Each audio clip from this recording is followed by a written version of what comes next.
on the trial lessons versus like registered students. So like trial lessons in classes versus registered students. It's been a question that's been brought up to me a few times, and so I'm just thinking, why not hit on this on a tutorial video for you. So as you know, we do trial lessons in either a one-time formation or like a monthly formation.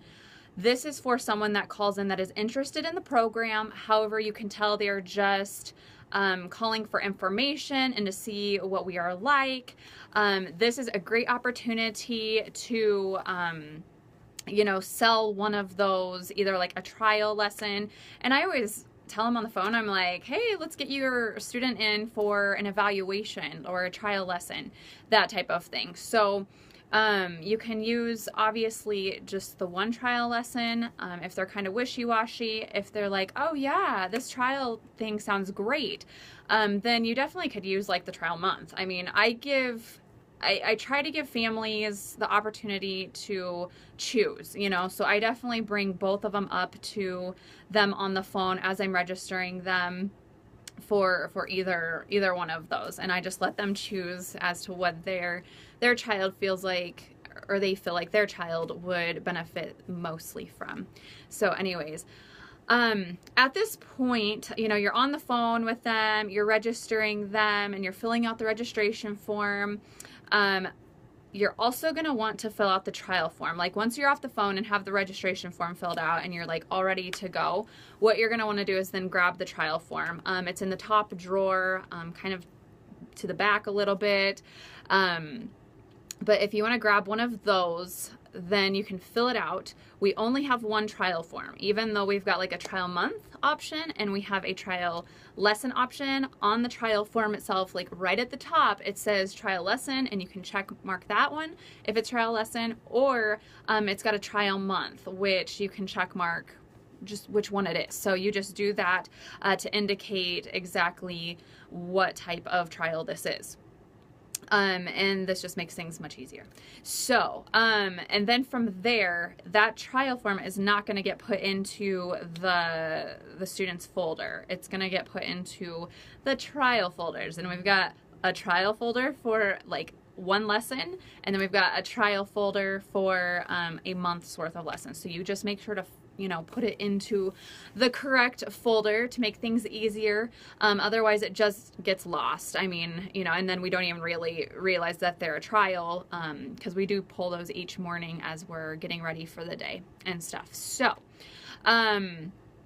there have been questions asked like, do we enter a drop date for their last lesson? As you're putting it into the system in Jackrabbit, do you enter an end date?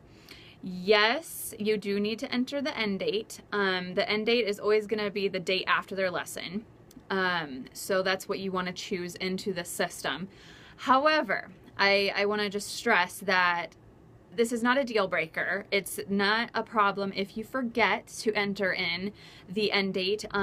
One thing that our assistant director does that luckily we have her doing is putting in the end dates for us. Like every week she goes in and puts in the end date for us. Okay, so that's the one thing that's really good, and part of the job portion on the assistant director's side is to go double check everything, because what I've ran into in the past is where some desk person will enter end dates in, and then some desk people forget to enter, the end dates in. So to make it a very streamlined system and to make it very systematic for everybody, we go ahead and take care of that on our end for you. Okay. So, however, it's nice if you remember and you're sitting there, creating the class, definitely make an end date. Like I said, it's the day after their actual end date. Hopefully that makes sense. Okay. And that's how you want to put it in. Let's see here. Another question asked is, Do we still send them a thank you card? Yes, we do. We definitely still want to send them a thank you card, even if they don't stick or stay with us. That is totally okay. We want to make a great impression as the Omaha School of Music and Dance with our families, and that's just our opportunity to try to make a lasting impression, even if they don't stick with us, you know, right away. That's okay. Like, I think we leave a good feeling to where if they're looking for music lessons or dance classes or whatever the case may be, that they remember us. So that's why we do it, is just to make a lasting impression, as well as we just want to be those people that make other people feel good. Okay. Let's see some other things. You don't need to worry about the 2-week follow-up at the time of registrations. And this is for trials only. Okay. So like, if you're registering a full-blown on student that has no trial form at all, you know, because they're not doing a trial, like they've just committed to lessons and called in and said they wanted to register for classes, like super easy conversion, you know. So if they're easy to convert, they're registering, you then do put a 2-week follow-up, okay, on there, because that's just going to get filed away.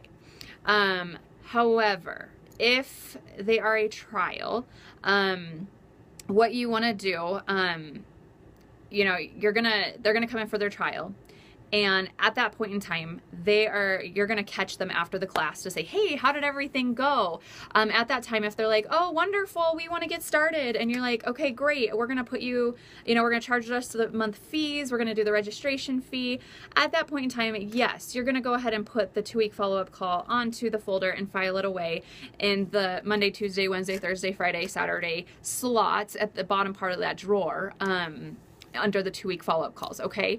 However, if they're kind of like, oh, I've got to talk to my husband about this, what you're going to do then is just leave the file folder out for us to take care of, because we're going to follow up with that student. We're going to call them and we're going to say, hey, you know, are you guys continuing? If so, wonderful. We're going to get you on the schedule for this next week, as well as we do have to charge the remaining, you know, registration fee and the rest of the month, tuition, for instance, okay? At that point in time, obviously, we're going to go ahead and put the follow-up date on there. So it just really depends on if you get confirmation from the parent or not, you know what I mean? In a lot of case scenarios, you know, you do, and so you will want to put that. A lot of case scenarios, you won't, just because they're going to say, I need to go home and talk to my husband. Okay? So just... you're going to feel that feeling and know when to do it and not to do it. Obviously, if you don't know whether they're continuing or not, you don't put anything down at that time frame. However, if you know they are, then you're going to. Okay, so hopefully that's clear. I think it's pretty self-explanatory and just kind of like a system that is just you can kind of tell and sense like what you're going to do with that. So, but to make things clear and systematic for everybody, I like to have everybody on the same page so you know what to do in those scenarios, and for each and every one of the families. So anyways, that was a question for this week. I hope I've answered it in the way you needed it answered. If I didn't, please let me know, and I would be more than happy to do another video to try to help out in any way that I can. So anyways, I hope you all have a great day, have a great weekend. It's a Friday that I'm videotaping this, so I'm just like ready for the weekend. So have a good one, and I will see you guys later.